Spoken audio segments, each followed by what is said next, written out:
Hello everyone and welcome to this very special video from my side. We are going to talk about a 5 point ZAT DM strategy in this particular video. So एक बार पूरा देख लेना. All those of you are struggling with decision making, एक बार देख लेना. These are some of the tips, strategies that have helped me score really well at the ZAT over the last many years now. So that's basically something that I think will help you as well. तो एक बार देख लेना सारे के सारे points and try to imbibe these things whenever you are practicing DM questions. The first thing you have to be literal. हम लोग ना हमेशा सोचते हैं that that is a very how do I put it subjective test. उसमें बहुत सारा interpretation होता है, उसमें बहुत सारे क्वेश्चंस होते हैं जो एब्स्ट्रैक्ट होते हैं. So we get into those things right. But that is a very literal test. हमेशा ये ध्यान रखना कि if you literally take whatever has been given at face value you will benefit a lot more compare to finding interpretation in everything. हर एक चीज़ में interpretation ढूंढना चालू कर दोगे you will feel extremely paralysed in terms of decision making. तो बहुत डिफिकल्ट होगा to make decisions if you try to dig deeper and deeper and deeper into every option. तो हर एक ऑप्शन को लिटरली लेना, हर एक सिचुएशन को लिटरली लेना. अगर कुछ दिया to make your assumptions and move on.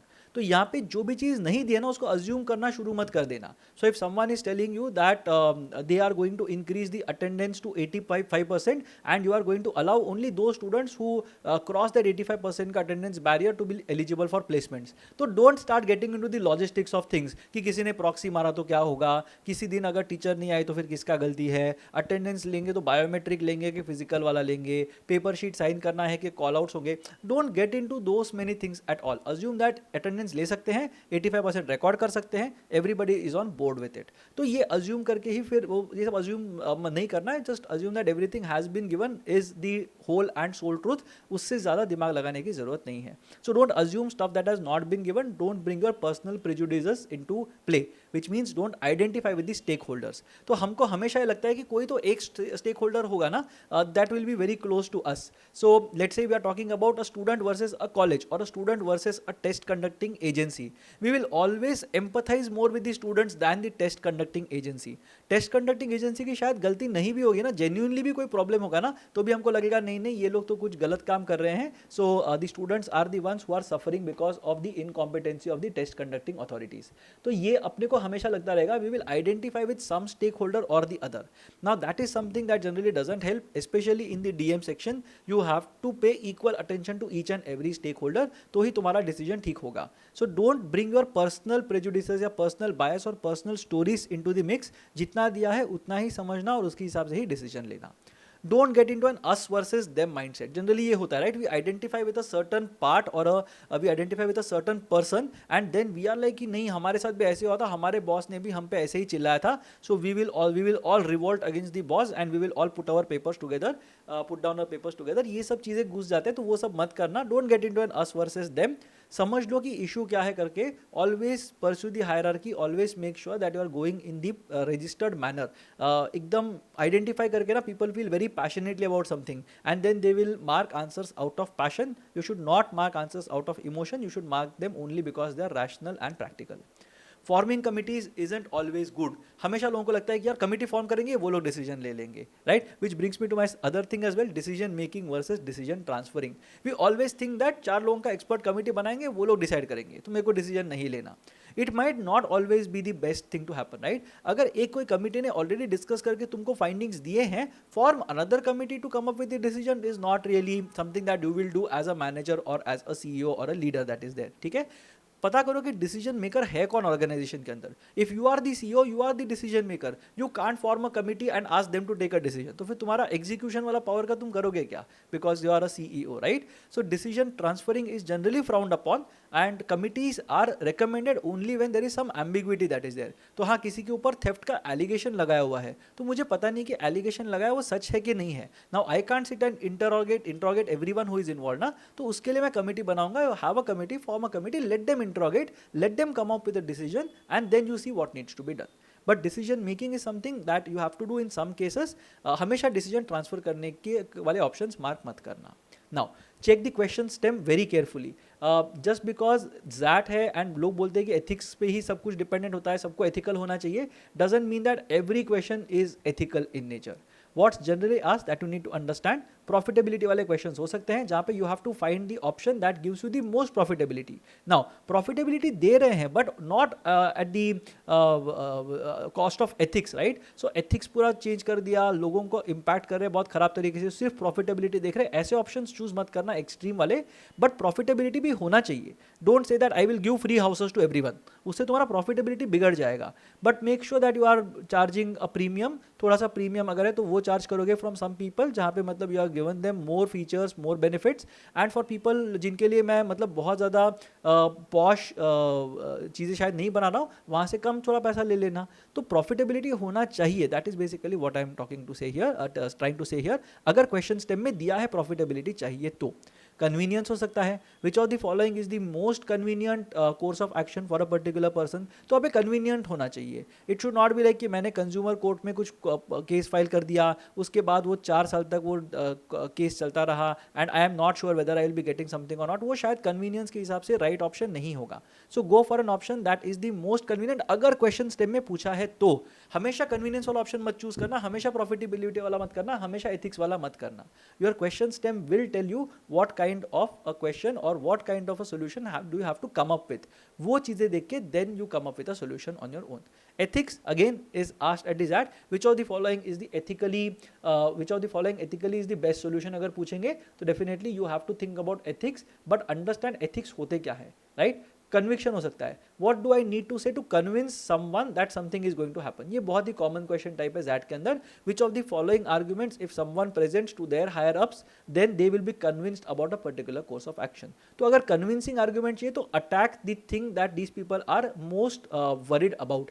तो अगर किसी को वरी है कि यार ये सप्लाई चेन हमारा हैंडल नहीं कर पाएगा नया वाला प्रोडक्ट पोर्टफोलियो जो है, so tell them why the supply chain is not an issue और how can we handle the supply chain. वो तुम्हारा बेस्ट ऑप्शन होगा. अब उसमें पैसा कम लगेगा या फिर करना ही नहीं है या फिर कर लो फिर देख लेंगे, those are not the answers that I will be coming up with. Just understand that you need to convince them. तो you need to attack that thing that worries them the most. उसको attack करो तो तुम्हारा काम निकल जाएगा. So that is conviction वाले questions. Urgency वाले भी होते हैं. बहुत बार you will get a question which will tell you that you have to arrange the courses of action from the immediate to the farthest. तो लॉन्ग टर्म, तो immediate से लेके लॉन्ग टर्म तक हम लोग उसको अरेंज करेंगे. सो ऑल्सो अंडरस्टैंड कि अगर क्वेश्चन के अंदर अर्जेंसी दिया है you have to find something that is the most practical and जो जल्दी हो सकता है. तुमको अगर किसी ने बोला है कि भाई तुम्हारे कंपनी के अंदर 5 लोगों की कमी हो गई, अचानक से रिजाइन करके चले गए हैं, your first priority will be to hire 5 people and get that done. तुम्हारा सबसे लॉन्ग टर्म प्रोसेस शायद होगा कि एम्प्लॉय एंगेजमेंट करो, have discussions with employees on every 6 month basis, try to see what their dreams, hopes and aspirations are, have 1 day a week where in the employee will get to work on their own personal projects. ये थोड़े long term हो जाते हैं. Short term क्या है, the most urgent need is to fill those 5 vacancies that are there with people as soon as you can. वो तुम्हारे लिए सबसे बेस्ट प्रायोरिटी है, फर्स्ट प्रायोरिटी है. तो अर्जेंसी अगर पूछा है तो अर्जेंसी के हिसाब से उसको अरेंज करना है. Not every question is about ethics, तो अंडरस्टैंड दिस. प्रॉफिटेबिलिटी का क्वेश्चन है तो profitability will be your protagonist, वो तुम्हारा हीरो होगा. ठीक है, एथिक्स अगर बोला है तो एथिक्स तुम्हारा हीरो होगा. I am not saying that profitability है तो आग बंद करके सब कुछ उड़ा के बोलो नहीं मेरे को प्रॉफिटेबिलिटी चाहिए, ऐसा नहीं है. It's profitability with ethics. If it's convenience with ethics, it's ethics. It's conviction with ethics. So ethical मेरे को चीज़ चाहिए, अर्जेंसी विथ एथिक्स. तो एथिक्स होगा ये agreed, but ethics should not be the protagonist. की बाकी सब भूल जाओ, प्रॉफिटेबिलिटी भी तेल लेने का कुछ नहीं करना है प्रॉफिटेबिलिटी का. We will only focus on ethics. That is not the attitude that you should have here.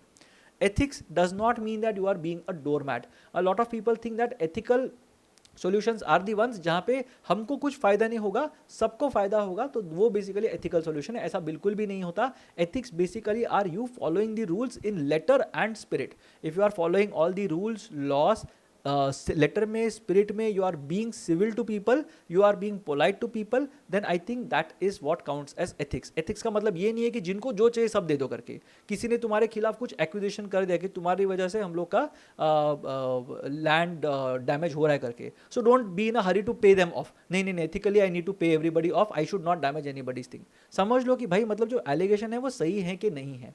Also there is a very small difference that exists between allegations. Allegation मतलब proven नहीं है, किसी ने तुमको accuse किया हुआ है. तो accusations, allegations mean that they are not yet proven. तो अगर प्रूव नहीं किया हुआ है तो फिर they don't really have any or you don't really have to admit guilt. तो ये वाली चीज़ बहुत अच्छे से ध्यान में रखना। अगर एलिगेशंस है तो you still have, it's still pending whether it is true और नॉट। अगर तुमको किसी ने कॉन्विक्ट कर दिया या क्राइम में किसी को कॉन्विक्ट कर दिया है, then you know that it has been proven beyond reasonable doubt that this person has committed the crime, तो उसका कन्विक्शन हो गया है। अगर लेट्स से फॉर एग्जांपल किसी को छोड़ दिया, right, so then we will be able to say that किसी को एक्विट कर दिया है, then acquittal basically means that someone has been cleared of all the wrongdoings, उसने कुछ गलत काम नहीं किया, ये समझ में आ गया है। So read these things very carefully, accusations, allegations, convictions and acquittal, ये चार चीजें बहुत अच्छे से पढ़ना, only then will you be able to answer questions properly. Now number 3, ordering questions जो होते हैं ना वो लोगों को बहुत पेनफुल लगते हैं, तो यहाँ पे ये एक स्ट्रैटेजी फॉलो कर लेना। You don't need to order everything in the form of a paragraph, right. So वो जंबल्ड पैराग्राफ क्वेश्चन नहीं है जहाँ पे you will get 1 then followed by 2 then 3 4 5 सब लिंक्स होंगे, ऐसे नहीं होगा। जैट के अंदर ऑर्डरिंग क्वेश्चंस जो होते हैं ना वो थोड़े से आर्बिट्ररी होते हैं, which is slightly sad, but ठीक है, that's how it works. But it is not a jumbled paragraph, so it's not necessary that 2 के बाद ही 3 आएगा, 3 2 के पहले आ ही नहीं सकता, ऐसा नहीं होगा। You just have to figure out what is the stem. तो जैसे मैंने पहले वाले स्लाइड में बोला था, अगर इमीडिएट मेरे को रेजोल्यूशन चाहिए, फिर मेरे को लॉन्ग टर्म चीजें चाहिए, तो वैसे उसको अरेंज कर लेना। Always spot the relative strength. So 1 जो है वो इमीडिएटली होगा और 5 जो है वो इमीडिएटली नहीं होगा, ये अगर समझ में आ गया है, then always go for 1 before 5। अब 1 need not be immediately before 5, but 1 will be before 5, options eliminate कर देना and then you will be able to handle it. In a lot of cases अगर मुझे बेस्ट पता है क्या कौन सा कोर्स ऑफ एक्शन है और वर्स्ट पता है कौन सा कोर्स ऑफ एक्शन है, टिपिकली ये 2 में ही मेरे ऑप्शंस के थ्रू रिजॉल्व हो जाता है। सो बेस्ट और worst is generally going to be enough in terms of ordering questions. हर एक चीज को निटपिक मत करते बैठना कि 2 के पहले 1 कैसे आएगा, 3 के बाद ही 4 कैसे आएगा, ये मत सोचना। ये समझ लेना that 3 is the worst option, तो वो लास्ट में आना चाहिए, 5 इज द बेस्ट ऑप्शन, तो वो पहले आना चाहिए। 4, PR is very important. PR is basically public relations. You need to be sure that whatever decisions you are making, उससे तुम्हारा public relations खराब ना हो। These days people of course who are socially woke will know PR क्या होता है. So every person or every celebrity has a good PR team that will handle their perception in the eyes of the common people, right? So beware of a good decision but bad PR. तो तुम्हारा decision बहुत ही अच्छा होगा, बहुत ही stringent होगा, but उससे अगर तुमको bad PR मिल रहा है, तुम्हारे investors, stakeholders सब भाग जाएंगे। So think about investors, media and shareholders. ये तीनों के perspective से सोचना, तो ही you will be able to understand कि PR अपना ठीक हो रहा है कि नहीं हो रहा है। Don't ignore optics at any cost. Just because you want to make a strong decision doesn't mean that वो strong decision लेने से तुम्हारा कंपनी benefit करेगा in the long run as well. So public relations is very important. Not a lot of people think about this. तो यहाँ पे लोग ignore कर देते हैं, लोग बोलते हैं कि नहीं हम लोग बहुत strict decision making करेंगे, हम 100% attendance compulsory कर देंगे because attendance is important, ये बोलते हैं। But वो 100% करने से फिर क्या होगा? Some people might have a genuine reason of not being able to attend a few classes, फिर क्या करोगे? फिर केस टू केस बेसिस पे करोगे, फिर कहीं पे गड़बड़ हो जाएगा। तो ये सब करके ना बाहर ऑप्टिक्स तुम्हारे खराब हो जाते हैं। बाहर के लोग सोचना शुरू कर देंगे कि यार इन लोगों ने डिसीजन तो ले लिया बट उसके बारे में सोचा नहीं, and then there will be a lot of media outlets और people who might go out in social media and spread a bad word about your business or your organization, जो भी है तो वो वहाँ पे हो सकता है। So make sure that you're also keeping into account your public relations वाला part. Now PC strategy is what I generally recommend people to think about. जिनके पास भी शायद experience नहीं है, बहुत ज़्यादा freshers हैं, think about it as if you are sitting in a press conference. Press conference में बैठे हो, अकेले नहीं बैठे हो, वहाँ पे media है, all the stakeholders are also there in front of you. Now what is it that you're going to decide? तो जैसे ही तुम कुछ डिसीजन दोगे, there will be some murmurs that will be there and those will be captured. तो अगर एक principal और एक स्टूडेंट के बीच में there is something that is going on, there is some conflict that is there and the principal and the student are both sitting there and the media is also sitting there in front of you, how will you decide without or how will you decide keeping both the stakeholders in mind? ठीक है, सो कैसे मतलब वो decision दोगे, that is what you have to find out. वो तुमको help करेगा in terms of public relations as well. So always imagine whenever you are making a decision that you are sitting in a press conference and giving that decision. उसके बाद क्या repercussions होगा वो एक बार सोच लेना, उसके बाद ही mark your answer. So these are the 5 strategies that I have from my side which will help you crack the decision making section of the ZAT. ये सब चीजें ध्यान में रख लेना, have a checklist kind of a thing in your mind, look at it for every question and only then will you be able to answer questions properly. अब इससे लिए मैं ये गारंटी नहीं कर रहा हूँ कि you will be able to get 100% of the questions right, because as I said earlier as well काफी सब्जेक्टिविटी होता है in terms of that questions, but out of the 21 questions you will be able to handle at least 14 to 15 questions using these 5 strategies that I have discussed. I hope you had fun learning these strategies and I hope you benefit from these strategies that I have shared.